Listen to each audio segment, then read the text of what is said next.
Assalamualaikum warahmatullahi wabarakatuh. Innallaha wa malaikatahu yusholluna 'alan nabi. Ya ayyuhallazina amanu shallu 'alaihi wa sallimu taslima. Allahumma shalli 'ala Muhammad wa 'ala ali Muhammad kama shallaita 'ala Ibrahim wa 'ala ali Ibrahim innaka Hamidum Majid. Wa barik 'ala Muhammad wa 'ala ali Muhammad kama barakta 'ala Ibrahim wa 'ala ali Ibrahim fil alamin innaka Hamidum Majid. Amin. Buat video kali ini saya ingin mengasih tahu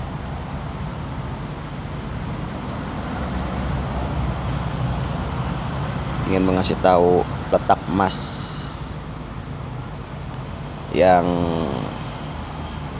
dimana banyak dinanti-nanti orang yang mengetahui.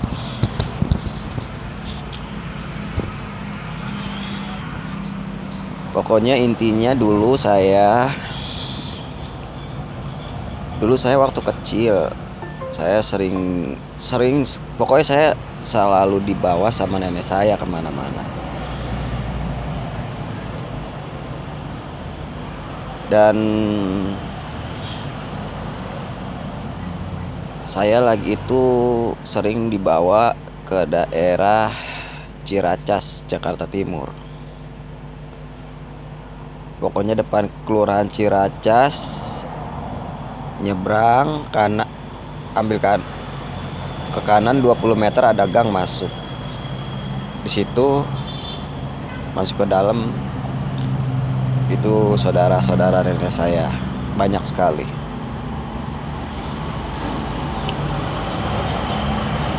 Dan ketika saya sama nenek saya ke situ, mereka berpikiran mungkin buruk. Salah, saya kan suka di samping nenek saya. Ada seseorang ngomong ke nenek saya, "Gimana kabarnya?" "Alhamdulillah baik," katanya. Kalau nggak salah ya, yang saya ingat ini. Dan pada akhirnya ngomong, ya intinya tidak punya apa-apa.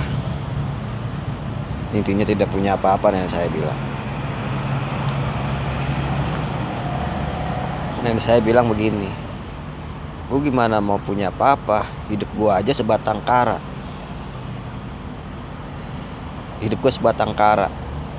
Hidup di gubuk, nggak ada emak, nggak ada bapak," kata nenek saya. Sambil saudara-saudaranya mendengar. Apalagi satu tuh, Pak Udin namanya, kakaknya namanya Pak Udin. Itu Pak Udin pokoknya orang Tasizina itu orang terkenal. Dia juga anak Presiden Soekarno. Dia orang terkenal dia. Tasizina orang ditakutin di situ. Mungkin orang bilangnya tahu, ya pokoknya dia Tasizina Allah bukan orang sembarangan. Namanya Pak Udin.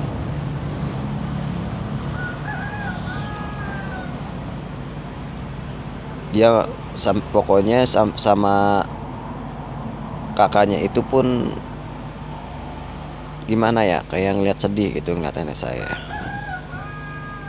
Sempet tidak diaku sampai lumayan berpuluh-puluh tahun, sampai bayangkan sampai umurnya kurang lebih 80 tahun nenek saya lagi itu. Kayaknya gitu. Tahun 80 tahun 85 gitu. Dan kata saudara-saudaranya, "Udah lu ambil emas aja di situ di goa." Di Ciracas di situ di bawah mas, pokoknya di turunan itu ada kali, katanya ada goa. Di situ tempatnya emas semua. Tapi nggak sembarangan makanya, nggak ada yang berani. Nah, kata saudara-saudaranya, salah satunya ada yang berbicara, "Kalau keturunannya mah nggak apa-apa, yang lain udah pada ngambil." Sekarang giliran lu Mas Cena ngambil tuh, ambil 1 batang aja katanya. Pokoknya setiap keturunan Presiden Soekarno boleh ngambil 1. Itu cuma keturunannya boleh ngambil 1 batang. Dan kata nenek saya begini, gak mau, nolak dia. Itu bukan punya gua. Dalam hati, kok soalnya saya kagak tahu apa-apa, saya masih kecil. Umur saya mungkin tahun 7 tahun atau 8 tahun, saya lupa. Tahu 5 tahun. Pokoknya saya sering diajak-ajak sama nenek saya kemana-mana. Nenek saya pokoknya di situ menolak. Dan ketika ada 3 tahun 4 tahun ya, saya ngelihat, saya Masya Allah merasakan bagaimana kejamnya dunia, bagaimana kerasnya hidup di Jakarta. Saya tidak tahu, pokoknya saya tidak tahu. Saya dulu anggapannya saya ini orang lemah, tidak punya apa-apa. Anggapannya rumahnya aja gubuk. Tapi kehidupan di Jakarta, apalagi Tanjung Priuk ya,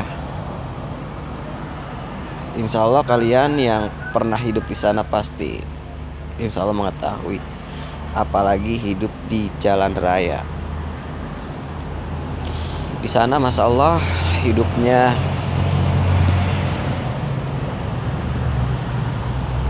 pokoknya capeknya.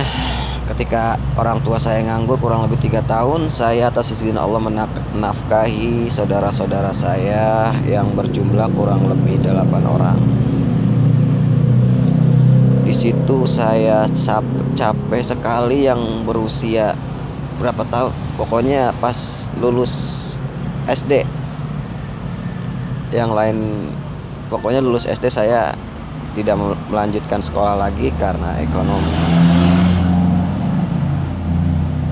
Ya sebenarnya sih kalau mau sekolah mah insya Allah saudara-saudara juga banyak yang insya Allah ngebantu. Tapi saya sedih, saya nggak mau ngeliat adik-adik saya kelaparan. Saya tidak mau, apalagi kalau mau sekolah angkat tangan, bang, jajan. Nah di situ saya, ya insya Allah kalian merasakannya seperti apa. Dan ketika itu saya saking, kalau nggak salah gitu ya, saya Masya Allah capek, gimana kejamnya dunia. Ya membuat tiap hari tangan sama betis-betis saya getar, mencari rezeki atas izin Allah, menghidupkan 8 orang. Bayangkan lulus SD ya, 8 orang. 8 orang, bayangkan. Sampai getar tangan, betis tiap hari. Dan umur saya hanya pokoknya lulusan SD, yang atas izin Allah menafkahi 8 orang. Nah, di situ saya mikir, langsung saya nanya lagi ke nenek saya, "Nek, itu emas, nenek kan suruh ngambil emas, ambil aja nek." Pokoknya udah saya rujuk mau gimana caranya, nggak mau. Itu bukan, kata nenek saya, itu bukan punya gua. Itu bukan punya gua, bukan milik gua. Gua nggak berani. Soalnya nenek saya suka diamanatin sama bapaknya. Dulu nenek saya waktu kecil kan hidupnya suka sama bapaknya terus. Dari kecil pokoknya sama bapaknya terus. Saya pokoknya diceritain terus, beda sama anak-anak yang lain. Kalau nenek saya beda. Pokoknya dia dari kecil hidupnya sama bapaknya terus. Di media mah nenek saya nggak bakal ada. Soalnya kan dikasih di Jangka Jayabaya dikasih tahu dari keturunan raja tapi tidak diaku. Tapi nggak diaku sama saudara-saudaranya. Nenek saya yang bernama Emas. Kalau disebut gitu dipanggilnya Emas. Itu nenek saya, Emas Soekarno Putri. Di media nggak bakal ada. Soalnya udah dihapus dari garis keturunan. Tapi bukan sama Presiden Soekarno-nya ya, sama saudara-saudaranya. Tapi pada akhirnya saudara-saudaranya mengakui kembali. Tapi saya di situ keadaan saya kan masih bocah lah. Karena kalau kurang ngerti, yang saya ngerti paling benda yang bisa digunain untuk digunain lah, pokoknya seperti uang atas izin Allah tuh. Ya pokoknya di situ saya bilang ke nenek saya, setelah itu ambil aja. Nenek saya nggak mau, nolak. Nah dan pada akhirnya ujung-ujungnya gitu ya, zaman kakaknya itu zaman Presiden Megawati. Waktu zaman kakaknya Presiden Megawati, emas yang ada di goa yang ada di Ciracas itu dipindahinnya kemana? Ke Gunung Salak. Kata nenek saya itu banyak emasnya tuh, berapa kompi di bawah tuh, sono ke Gunung Salak.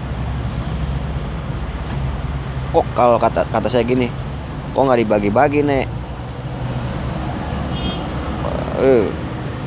Kata nenek saya, emang punya siapa kata lu emasnya? Ya nenek ngambil lah tuh nek, bukan punya gua katanya. Pokoknya bilang bukan punya gua terus, dia nggak bakal mau dia mah. Pokoknya intinya dia diamanatin bapaknya, nggak bakal berani nggunain itu. Dan pada akhirnya lagi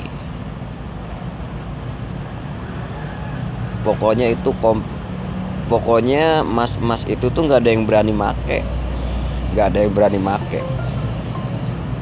Orang yang berani make, berani ada yang ngejual itu emas, urusannya atas izin Allah tuh mati pokoknya yang make emas itu. Ingat ya, saya bilangin kepada kalian, negara pun insya Allah tahu tentang emas itu, tahu gak? Negara tahu, tapi negara nggak berani. Negara kita tuh masih cemen, nggak berani. Negara kita tuh cuman beraninya nunjukin senjata, beraninya sama orang-orang yang di bawah. Tapi kalau ngegunain emas kayak gitu gak berani. Emang agak cemen. Mendingan gua, kalau gua mah berani. Beraninya ada senjata mereka mah. Kalau nggak ada senjata mah giginya ompong. Mau jenderal mau gimana, ompong bakal bagi saya tuh giginya. Nih kalau saya mah nih ya udah nih buat bukti lagi ya. Berani nggak ngehina Nyi Loro Kidul lagi tuh, Nyi Blorong apa Sabdo Palon gitu ya? Berani nggak? Kalau saya sih emang jujur nggak boleh ngehina. Kalau saya boleh ngehina ya ngapain dalam hati diucapin nih. Kalau saya boleh menghina, Sabdo Palon anjing.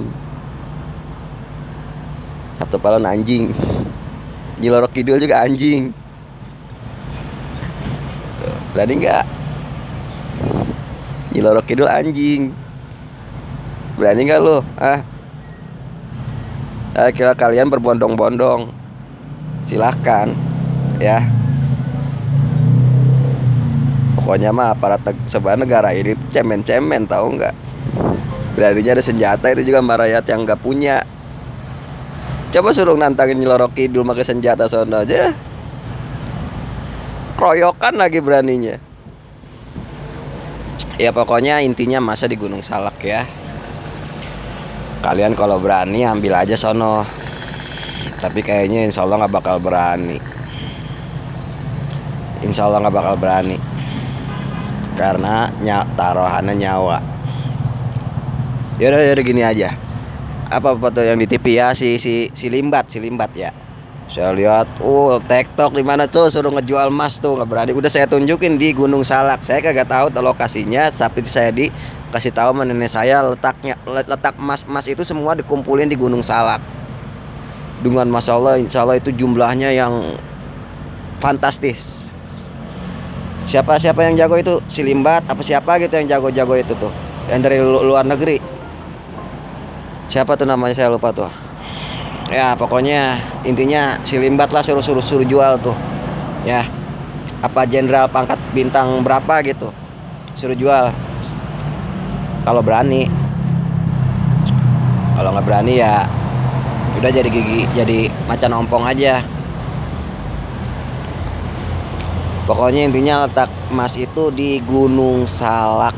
Di Gunung Salak sama Nenek Megawati wallahualam yang saya dengar waktu jadi presiden dipindahin ke sana semuanya. Di Gunung Salak mungkin udah ada, ditambah lagi yang di Ciracas. Insya Allah jadi nambah banyak lagi emas-emas itu. Mungkin emasnya ada segunung kali, saya nggak tahu. Ya pokoknya mah silakan aja kalau berani. Yang merasa punya nyali besar silakan. Kalau nggak besar mah yang nggak berani mah nyalinya nggak ada yang besar, berarti negara aja udah kecap banget, nyalinya cetek negara tuh. Soalnya kenapa nggak berani ngambil emas di Gunung Salak? Berarti mendingan saya sendiri masih atas izin Allah masih berani. Negara mah insya Allah rame-rame dia mah bawa senjata lagi, tapi kehendak Allah nggak ada yang berani. Saya insya Allah sendiri, saya jual kalau saya ngelihat mah. Kalau dibolehin insya Allah sama yang jaga-jaganya, kalau dibolehin saya jual, saya bagi-bagiin, nggak pakai keroyokan ya, insya Allah. Ya udah, semoga video ini bermanfaat.